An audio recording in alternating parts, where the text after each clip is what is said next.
kayo ng tiling tong. Dalawang island naman na yan ay isang Bluff Island at Basalt Island. May audio ko sa likod.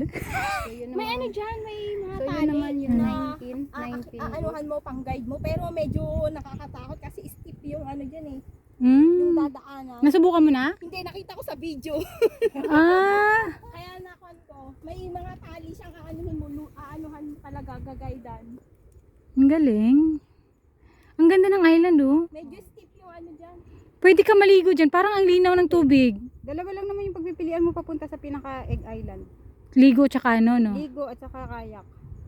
Gusto mo mag-boat o Ooh. gusto mo mag-swim. Pero mukhang babaw naman kaya.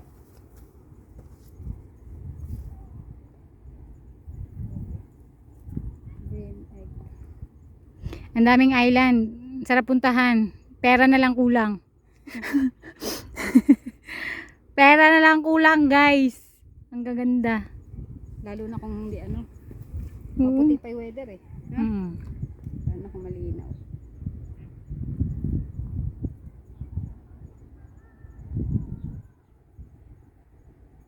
Yan ang Green Egg Island. Yung may green sa gitna. Ang sarap kaya't liguan dyan oh. Galing. May nagyayat pa oh.